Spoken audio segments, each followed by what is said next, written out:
ગુજરાત સરકાર આરોગ્ય અને પરિવાર કલ્યાણ વિભાગ દ્વારા આયોજિત નમો સ્વચ્છતા અભિયાન રાજ્યવ્યાપી શુભારંભ પ્રસંગે આણંદ જિલ્લાના પેટલાદ સિવિલ હોસ્પિટલ ખાતે જીવંત પ્રસારણ કાર્યક્રમ સાંસદ મિતેશભાઈ પટેલની વિશેષ ઉપસ્થિતિમાં યોજવામાં આવ્યો। સાથે ડોક્ટર ડે નિમિત્તે હોસ્પિટલના સૌ ડોક્ટર્સને શુભકામનાઓ પાઠવી હતી। સાથે સાંસદ મિતેશભાઈ પટેલે દર્દીઓની મુલાકાત લઈ ખબર અંતર પૂછી હતી। સાથે પીડિયાટ્રિક આઈસીયુની મુલાકાત દરમિયાન શના વહીદ ચૌહાણ ગામ ટુંડાવ તાલુકો સાવલીજી વડોદરાની દીકરીને કાને સાંભળી શકાતું ના હોય તેમજ બોલવામાં પણ તકલીફ હોય। સાંસદ મિતેશભાઈ પટેલે તે દીકરીને કાનના મશીન માટે તેમજ અન્ય કોઈપણ સારવારની જરૂર હોય તો યોગ્ય મદદ કરવાની ખાતરી આપી માનવતાનું ઉદાહરણ પૂરું પાડ્યું હતું। અહેવાલ સંજય પોપટ। જે કે એવું રાજ્ય છે કે દરેક ક્ષેત્રમાં અગ્રસર રાજ્ય છે। આજે સ્વચ્છતા અભિયાન આદરણીય પ્રધાનમંત્રી નરેન્દ્રભાઈ મોદી સાહેબ પૂરા ભારત દેશમાં કરતા હોય, પરંતુ આરોગ્ય મંદિર એટલે કે CHC PHC એ પણ સ્વસ્થ હોવા જોઈએ।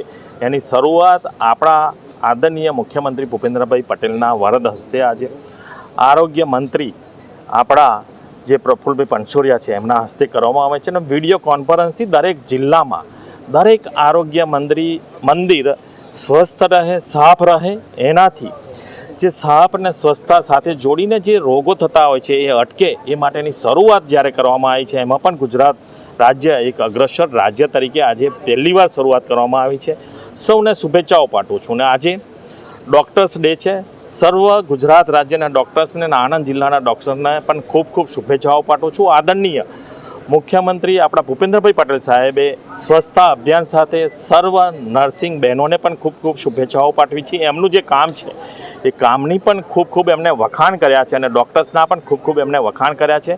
ગુજરાત રાજ્યમાં સ્વચ્છતા અભિયાન ફક્ત 7 દિવસ માટે નહીં, પરંતુ દરેક આરોગ્ય મંદિર સ્વસ્થ રહે અને એનાથી જે પેશન્ટને થતા ઘણા બધા રોગો હોય છે એ અટકે એ માટેની જે એમને સૂચન કર્યું છે, આપણે આવીએ સૌ સાથે મળીને સ્વચ્છતા અભિયાનમાં જોડાઈએ।